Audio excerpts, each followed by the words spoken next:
Hey, what's going on, everybody? This is Alex, the Comic Hoarder. Thank you so much for clicking play on this video. In this video, I'm going to show you the top 5 books that I picked up in 2024. Now, I'm sure there's other books that I picked up in 2024 that would probably warrant being on a top 5, top 10 list, but here are the ones that I chose. Hopefully you guys enjoy. Here we go.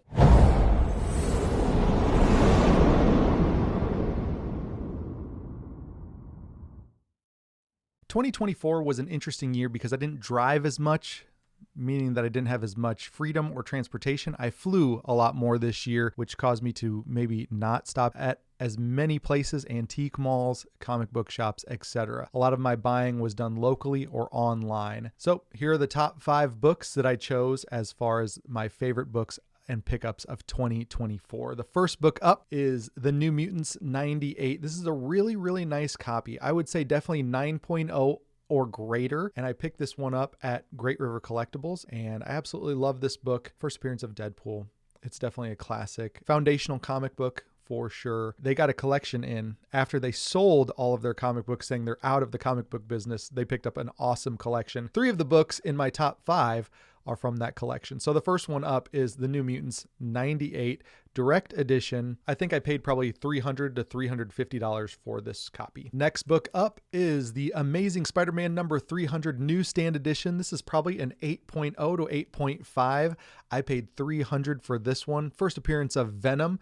Fantastic book, really classic cover as well, been swiped and homaged and redone many, many times, especially by Todd McFarlane himself. But this is one of my top favorite books in my collection. Like to get this book, The New Mutants 98, slabbed. And then once that happens, they become kind of assets for trade bait. So we'll see.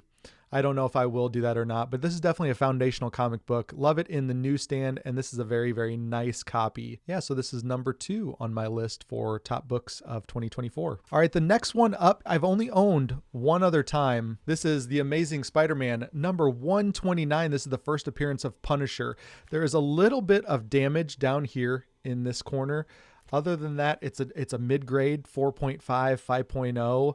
Maybe more, 5.5. I don't think it'd go up higher than that because of this little tiny damage down here. Looks like little pinholes or something like that. 2 little pinholes where I think something grabbed it and damaged it. But other than that, it's a great condition book. The first copy that I had of this was in an old record store, and it was displayed on a shelf, and had probably been displayed for years and years because the reds were completely almost bleached out totally from the book. So I'm glad to have this copy of Amazing Spider-Man 129, the first appearance of the Punisher. Really, really great book, and love having it back in the collection. All right, this is the second time that I've owned this book. I got it from Stray Flexen and Semper Fi Comics. This is Amazing Stories from August of 1928. So this is Amazing Stories number 29, volume 3, issue number 5. The significance of this book is the first appearance of Buck Rogers. Now, this is not Buck Rogers. This is Skylark, I believe, showing his anti-gravity device. The first appearance of Buck Rogers is contained within the pages of this pulp magazine. The reason why I know that this one's mine is because I traded it to them to begin with. For the next book that you'll see, it also has this star stamp, which I believe means that in 1928, this was on a military base of some sorts. Really love having this book. I love the character of this book. I got it originally for, I believe, $9 from an antique mall.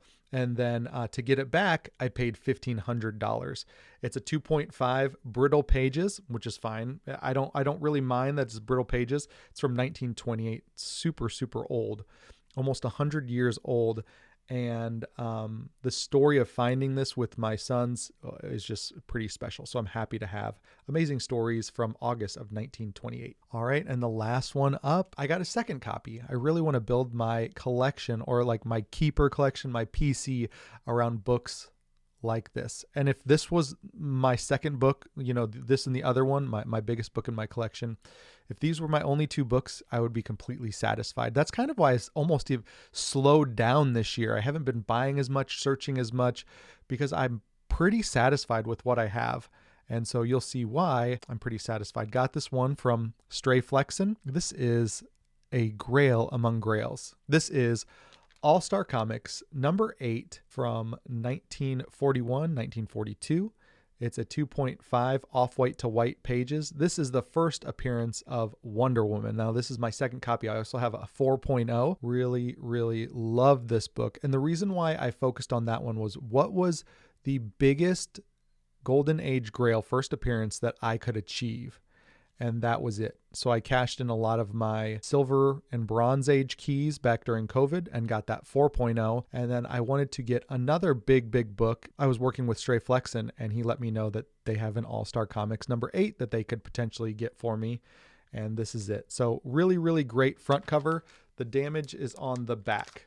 As you can see, this bottom corner right here, that's where the damage is. Otherwise, this would be a 4.0 as well. So absolutely love this. Love the cover appeal of this, and love having this one in my collection. As I said before, if All-Star Comics number 8 4.0 and this 2.5 were my only two comics in my collection, I'd be extremely satisfied and, never need to buy another comic book again. But that's it. Hopefully you guys enjoy. What do you think of my 2024? What did you guys pick up? Let me know down in the comments below what your favorite pickups were. And also, if you're brand new to the channel, hit that subscription button, hit that bell to be notified when there's future videos. If you guys could hit that thumbs up, really do appreciate it. I will talk to you all on the next one.